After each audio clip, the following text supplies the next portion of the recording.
L'on dit qu'il y a un temps pour tout, pour chaque chose. Eh bien, en l'occurrence, il y a le temps de la contemplation. Cette capacité à développer, d'observer attentivement en soi et autour de soi l'œuvre de Dieu, l'œuvre divine. Et il y a un temps privilégié pour cette contemplation qui est la fin d'année, à partir du solstice d'hiver, du 21, 22, 23 décembre, jusqu'au début janvier, jusqu'au 6-7 janvier. Il y a cet entre-temps, ce moment particulier où il y a à être dans la contemplation, dans l'observation la plus neutre possible de ce que nous sommes, de ce que nous sommes devenus, de ce que nous vivons, de ce qui se passe en nous et autour de nous. En nous défaisant des connotations habituelles, des interprétations spontanées que nous pouvons avoir, de contempler ce qui est comme cela est, comme étant dans tout la volonté divine. Volonté divine que l'on peut représenter comme une page blanche sur laquelle s'écrit et se vit tout ce qui est.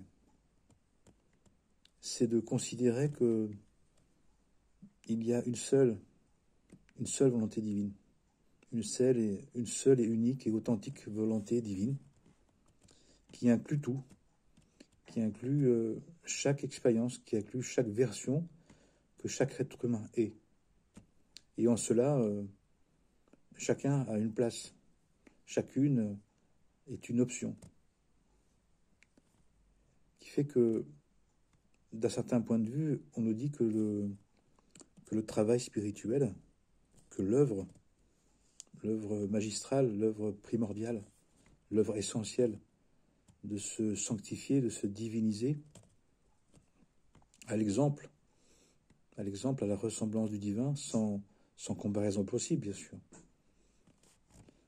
Eh bien, avec l'inspiration de l'attitude divine, du projet divin, eh bien, de nous contempler, pas nous admirer, mais de contempler l'œuvre divine que nous sommes, et l'œuvre divine que chacun et chacune est, à vrai dire.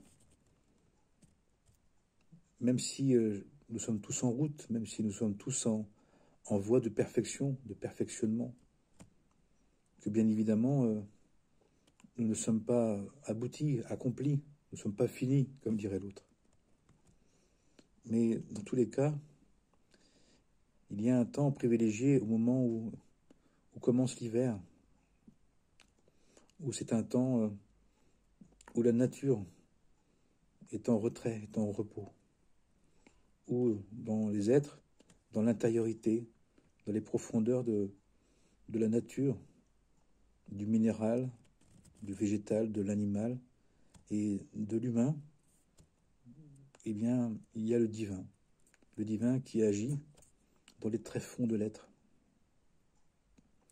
qui s'installe, qui vient nous visiter, qui vient nous influencer, qui vient nous préparer, qui vient nous annoncer,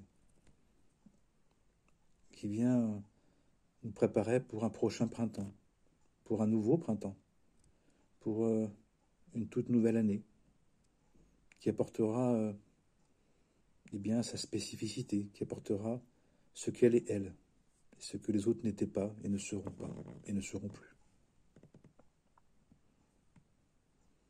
Et cette attitude contemplative est une attitude active, d'observation, qui amène au remerciement, à la gratitude,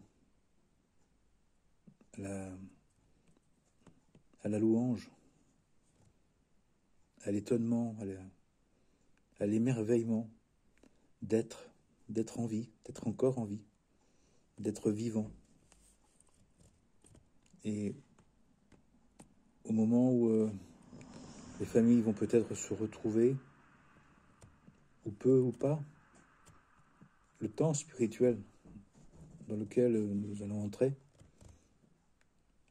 à partir de ce solstice d'hiver, jusqu'au début d'année, eh bien, c'est un temps où il nous faut apprécier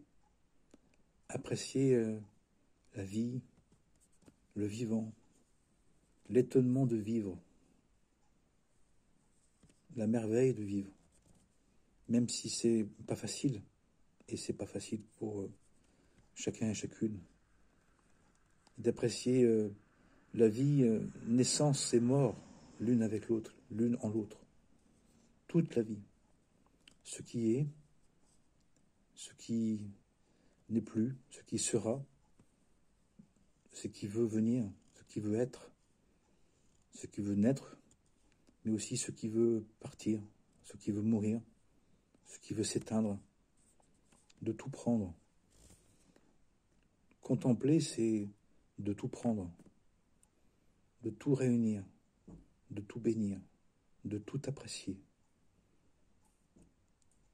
Bien évidemment, la contemplation est le dépassement du mental ordinaire, le dépassement de la mentalité habituelle qui connote, qui juge, qui découpe, qui sépare. Dans l'art de la contemplation, que les moines connaissent bien, que le monos en nous, que le moine en nous, la moniale en nous connaît l'espace monacal en nous, l'espace du un, l'espace de l'unitif, tout inclusif, connaît très bien. Eh bien, c'est un temps privilégié pour ça. C'est un temps merveilleusement privilégié pour ça. Quand on dit qu'il y a un temps privilégié, c'est que il y a des temps spirituels, il y a des moments spirituels dans l'année, dans la vie, dans des périodes de temps, des périodes de vie. On est toujours dans un temps spirituel, mais on n'est pas forcément dans le même. Dans l'année, il y a différents moments, dans la vie, dans les circonstances, dans les histoires, dans les relations. Nous sommes toujours en chemin, nous sommes des passants, nous sommes des cheminants. Nous ne devons pas être des restants, des stagnants, des vieillots. Il est interdit d'être vieux, on nous dit. Nous devons rester,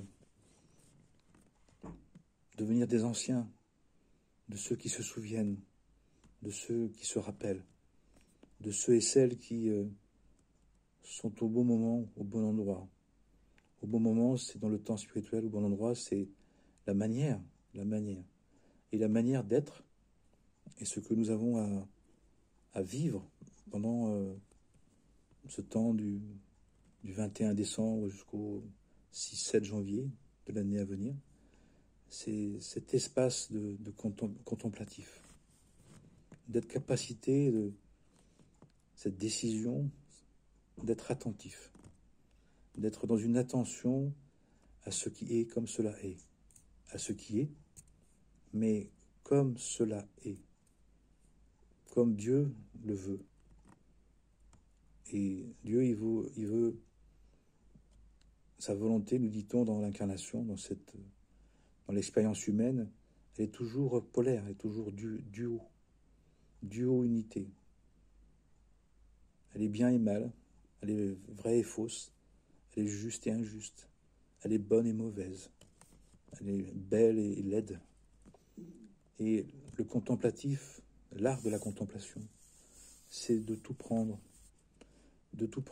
comme cela est et d'être dans la découverte innocente, disponible, dans une disponibilité d'esprit où Je ne connote plus, je ne connote pas, je ne veux pas connoter à ma manière les choses.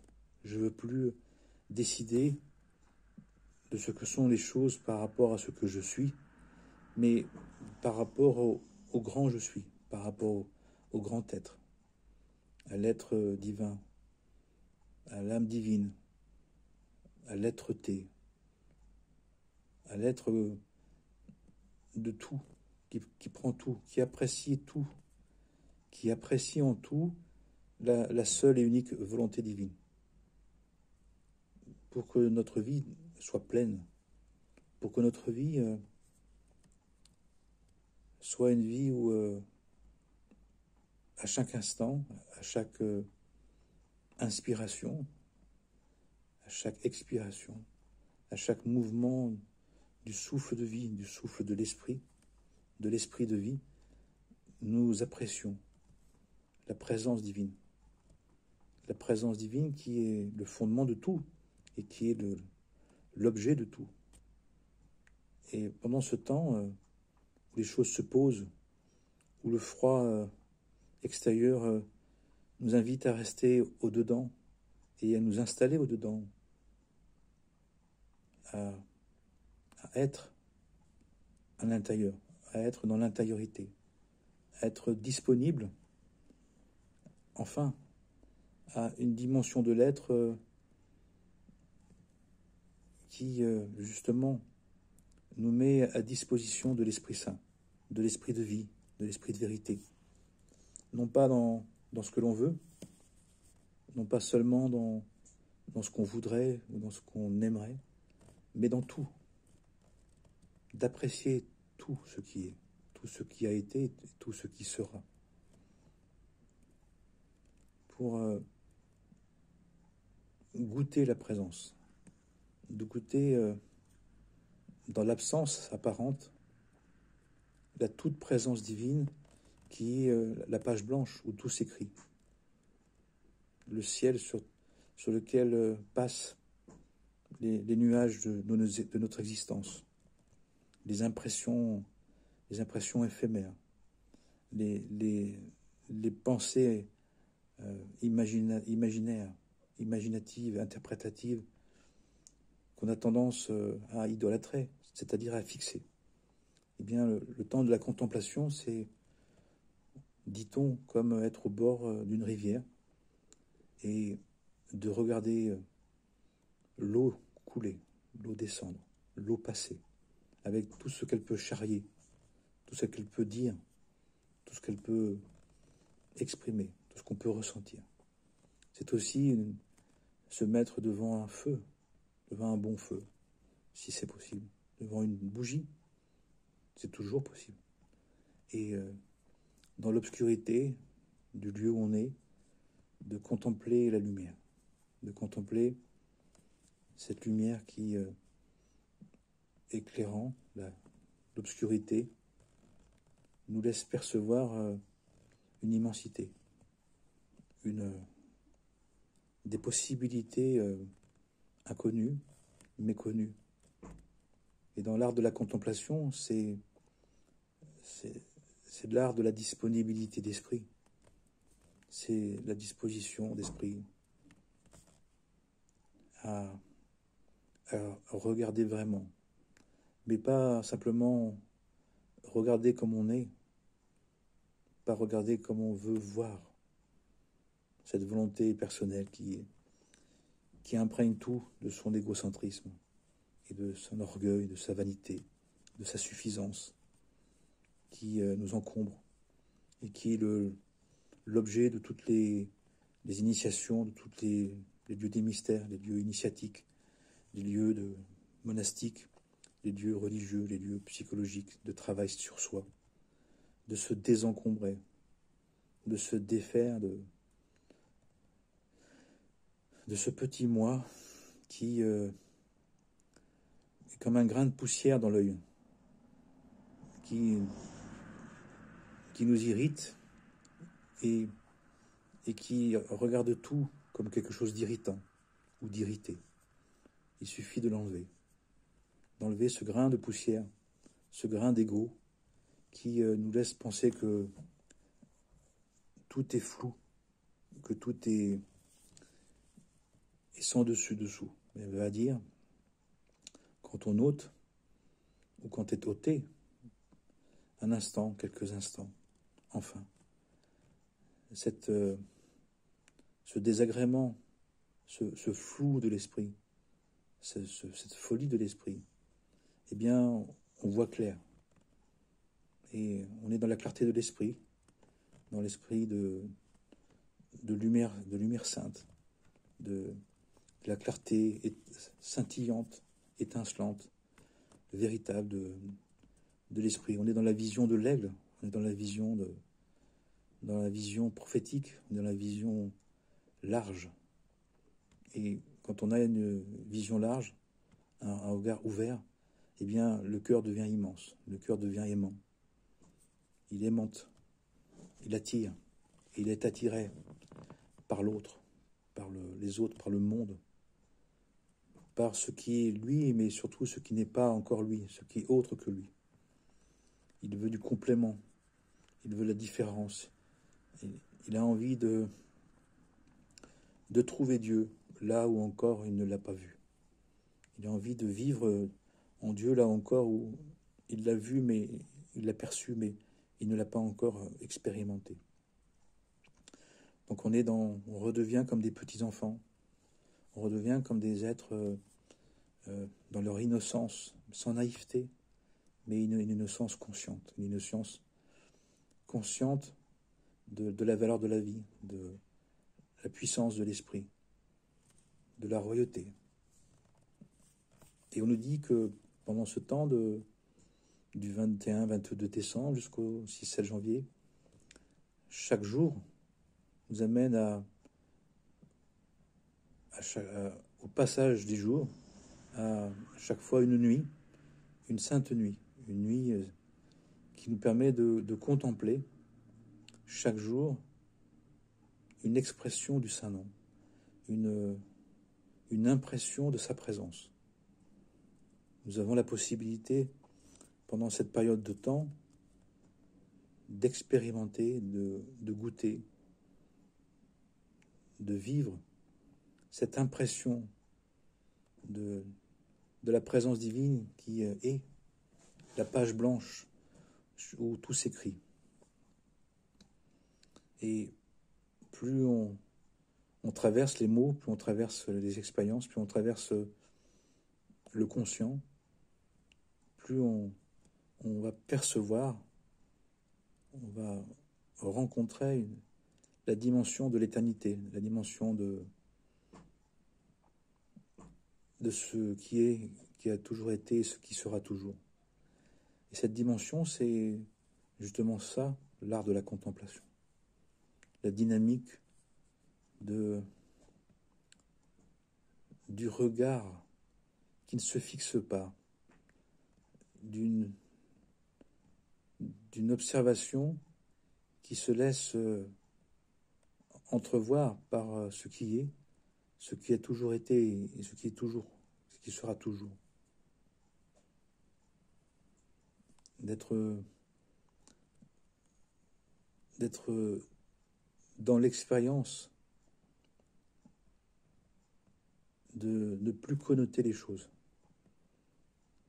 d'apprécier tout ce qui est comme étant la pleine présence, la pleine attitude, la pleine présence du divin, la pleine attitude du divin qui est toujours présent, est toujours là, mais qui ne prend pas de place, qui nous laisse notre place, qui nous accueille, qui nous apprécie. Alors que sans lui, rien. Sans un instant, sans le souffle divin, et c'est fini. On a peut-être même jamais existé. Mais on est dans ce temps particulier, on est dans le temps de l'être-té, dans le temps de l'être. On est parce que Dieu veut. On est parce qu'il est. Et parce qu'il est, il nous fait devenir encore plus un être, un étant, comme on dit. Quelqu'un qui n'a besoin de plus aucune raison, de plus aucune explication, de plus aucune intention personnelle pour apprécier, pour vivre, pour se nourrir de ce qui est comme cela est, c'est-à-dire Dieu, d'une volonté divine qui est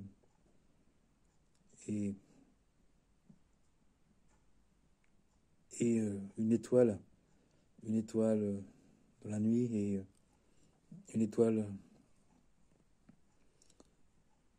unique dans le jour, une étoile lunaire dans la nuit et une étoile solaire dans le jour, qui nous rappelle et qui nous conduit dans cette fameuse conscience unitive, inclusive et universelle. Cette conscience que tout est pour le bien, que tout se passe pour le bien. Ça ne veut pas dire que tout est abouti, qu'il n'y a pas temporairement du mal, qu'il n'y a pas des choses à réguler, à rectifier, à guérir, à soulager, à terminer. Mais le divin prend son temps. Le divin a l'éternité. Il a tout le temps. C'est nous qui sommes pressés, compressés, énervés, excessifs, qui avons du mal à laisser le temps au temps, qui mettons une durée au temps, alors que nous devrions y mettre de l'éternité. Eh bien, l'art de la contemplation, c'est de mettre de l'éternité dans le temps. C'est de mettre la source du temps dans le temps, qui est l'éternité. Et l'éternité, c'est le temps né de lui-même, c'est la source d'un temps qui n'est plus qu'illimité, plus que ça, mais qui est éternel, qui est né de lui-même, qui n'a pas de début et donc qui n'a pas de fin. L'éternité, n'ayant pas de début, n'a pas de fin. Elle est ce qui est, ce qui a été, ce qui a toujours été, mais aussi avant tout, avant toute chose, avant toute création. Et pendant ce temps du 21 décembre jusqu'au 6 janvier, eh bien chaque année, nous pouvons être dans l'éternité. Nous pouvons vivre dans l'être, l'éternité. Nous pouvons nous éterniser. Nous pouvons, en faisant ça, sublimer le temps qui finit les choses, qui détruit les choses, qui abîme les choses, qui rend périssable. Le temps fait qu'on est fini, qu'on est déjà fini. À peine né, on commence à mourir d'instant en instant, pour périr. Mais pendant cet espace de temps, cet entre-temps, entre deux années, entre deux mondes, eh bien, il y a un espace-temps d'éternité. Et dans l'éternité qui vient de lui-même, qu'elle vient d'elle-même, qui a sa propre source, tout est déjà réalisé, tout est déjà accompli. Il n'y a jamais eu de temps. Et nous avons à apprécier dans l'art de la contemplation que le temps, eh bien, à travers le temps ou sous le temps, ou caché, le temps cache, revêt, couvre un être éternel que nous sommes et déjà, mais que grâce à l'incarnation, nous avons à devenir ou à redevenir, venir à nouveau consciemment. Nous avons à réaliser que dans ce temps fini, périssable, consommable, qui chaque jour nous amène à la finitude, eh bien, nous avons à nous souvenir, à nous rappeler que nous sommes de l'éternité, nous venons de l'éternité, mais nous n'en avions pas conscience. Et le projet d'incarnation, le projet d'être sur Terre, le projet d'être ici, à l'école de la Terre, à l'école la plus éloignée de l'éternité, dans le temps du fini, dans le temps qui s'écoule, qui dure un temps, c'est de se rappeler, de se souvenir, de se remémorer, mais de vivre surtout cette dimension. On le vit à des moments, des instants, dans des moments particuliers, des moments intenses, de grands émerveillements, de grands soulagements, de grandes réalisations, de grandes peines, de grandes souffrances. Il y a un moment donné, on reconnecte, on revit, on touche à cette éternité, à cet espace d'éternité, à ce lieu né de lui-même, intangible, qui est un mouvement et une vie sans cesse, qui se renouvelle sans cesse, qui, n'ayant pas de cause, n'a pas d'effet, mais a une présence éternelle.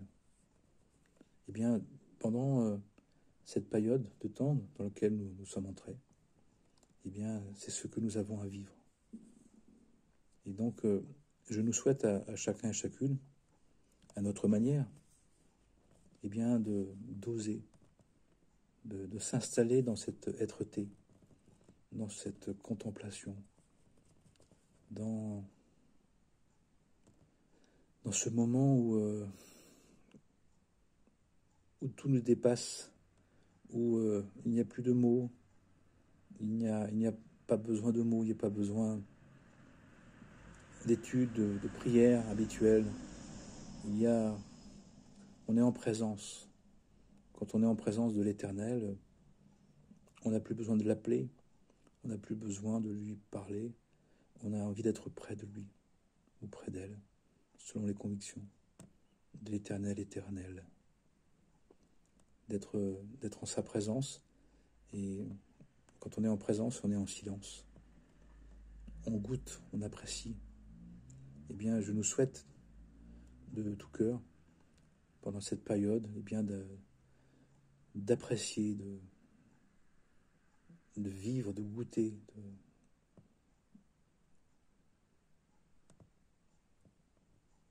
de se nourrir de cette présence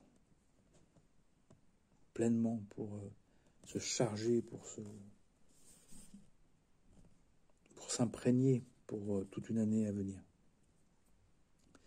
Et nous nous retrouverons eh bien, après le 6 janvier pour continuer ce dialogue étonnant à travers la matière, à travers la science, à travers l'informatique, à travers les réseaux, pour qu'on puisse rencontrer et découvrir ceux et celles avec qui on est en affinité, puisque nous sommes en train les uns les autres, de rechercher les affinités, la maison mère, la maison spirituelle, les frères et sœurs, ceux et celles avec qui nous avons à œuvrer, avec qui nous œuvrons déjà, avec qui nous sommes en lien, en relation, avec qui nous avons à partager une même forme d'aspiration qui vaut autant que les autres, et pas plus que les autres et pas moins que les autres, mais qui sont une formulation, une possibilité. Eh bien, voilà, à tous ceux de la famille spirituelle et à tous ceux qui seront inspirés pour trouver la leur, et bien, que Dieu nous bénisse infiniment, éternellement.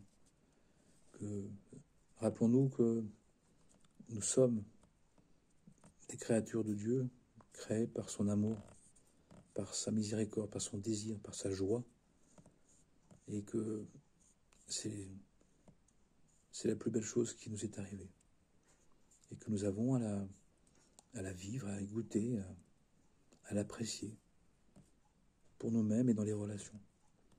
Et d'aller de plus en plus vers une ouverture de cœur, vers une largesse d'esprit, vers cette capacité à se contenter d'apprécier ce qui est, d'éviter de juger, de catégoriser, de fixer les choses. On n'en a pas besoin, on n'en a plus besoin et ça ne sert à rien. Ce n'est pas le projet du divin de nous séparer, de nous s'opposer, mais c'est de nous unir, de faire alliance. Et chaque être, chaque situation, chaque circonstance est une expression du divin, est une volonté divine qui s'exprime à sa manière, selon les circonstances, selon les personnes, selon la constitution des êtres, des situations, des moments. Tout est Dieu, tout est en Dieu. Et comme ça nous dépasse, eh bien nous avons à l'apprécier en étant dépassés. Et de chercher à comprendre, c'est surtout pour accepter, pour vraiment accepter, pour vraiment comprendre que l'acceptation, eh bien c'est une contemplation. L'acceptation, c'est d'apprécier l'œuvre divine comme elle se présente et d'être dépassé, d'être émerveillé par la multiplicité, la profusion de formulations du divin. Et chaque être, chaque pierre, chaque végétaux, chaque minéraux, chaque être humain, chaque peuple, chaque nation, chaque être, chaque instant est une création originale, une création unique du divin que nous avons à apprécier. Puissions-nous le réaliser, puissions-nous au fur et à mesure donc nous défaire de nous-mêmes, nous défaire de ce besoin égocentrique qui pour nous rassurer, de fixer les choses à notre manière.